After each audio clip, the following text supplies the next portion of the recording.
et vous tous qui me suivez de partout, c'est avec beaucoup d'humilité que je me présente aujourd'hui devant vous.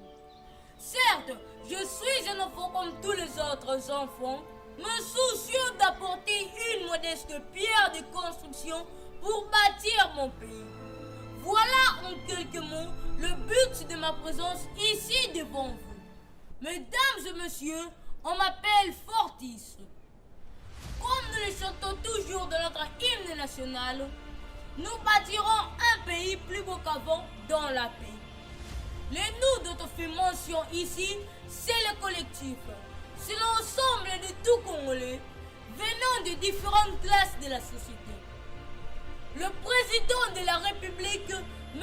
Félix Antoine Tshisekedi Tshilombo, ne cessera jamais de le dire que la justice élève une nation.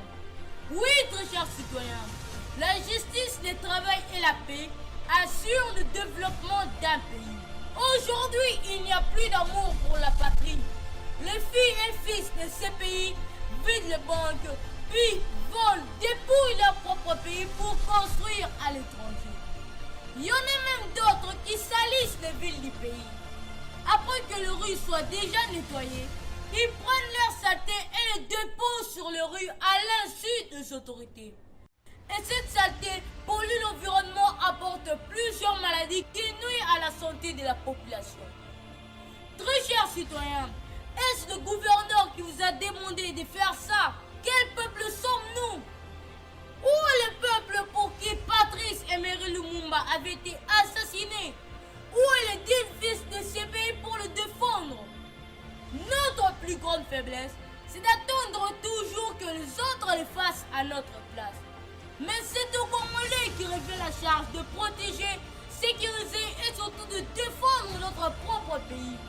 Il ne faut pas attendre l'aide des Américains, des Français ou même des Chinois, parce qu'ils visent leurs intérêts en venant ici. Ce qui nous étonne le plus, c'est d'entendre les autres citoyens dire « Nous attendons l'élection prochaine pour faire ceci, pour faire cela pour le peuple. » Mais qu'est-ce qui vous empêche de le faire maintenant? D'apporter des pistes de solutions pour améliorer le quotidien des Congolais. Faut-il être député, ministre ou même gouverneur pour apporter les changements que le peuple désire? Vous dites que vous n'avez pas d'argent pour faire de telles choses.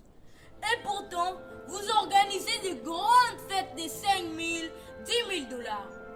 Et si vous mettiez cette même somme pour créer des petites entreprises permettant à 20 personnes qui sont au chômage d'avoir un travail, cela contribuerait positivement au développement du pays. Aujourd'hui, ce sont plus les étrangers qui donnent du travail aux Congolais. Et vous gardez votre argent pour le loisir et les propagandes afin de séduire la population avec vos discours fallacieux. L'affaire du développement du pays exige l'implication de tous citoyens. Ce pays a besoin de changements en grande échelle. Et ce changement ne va pas s'opérer si nous ne travaillons pas tous. C'est maintenant que nous devons travailler pour le pain et le progrès. C'est en travaillant ensemble que nous pouvons transformer ce pays et bannir la pauvreté. Mes chers Congolais, dressons nos fronts longtemps courbés pour regarder vers le futur. Lorsque nous restons courbés, nous ne regardons pas loin devant nous et nous ne préparons pas notre futur. Pour préparer le futur, il faut prendre le plus bel élan. C'est une question d'aptitude, d'anticiper les choses et de penser à très long terme. Le président de la République aime le Congo et tous les Congolais, petits et grands, et toutes les tribus sans aucune distinction. Il travaille jour et nuit afin de donner au peuple sa place d'honneur et de dignité. Il nous donne sa main, travaillant main dans la main, en suivant sa vision, et tous ensemble avec Dieu nous vaincrons. Notre première dame, Madame Denis Niekero Tshisekedi, cette femme de bon cœur, travaille avec nos mamans qui ont été victimes de plusieurs agressions.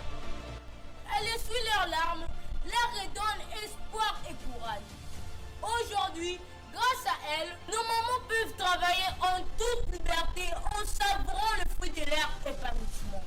Bravo aux femmes de valeur. Pour le développement de notre pays, nous devons avoir le sens de la responsabilité en se basant sur la compétence et la fiabilité. Le savoir-faire doit s'exprimer en cultivant notre potentiel innovateur.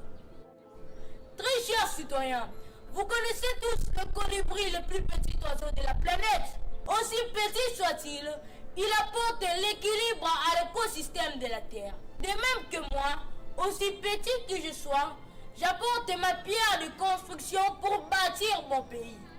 Mesdames et messieurs, c'était pour moi un grand honneur de me tenir devant vous. Un grand merci à toutes les personnes qui m'ont suivi de partout. Bye et à la prochaine.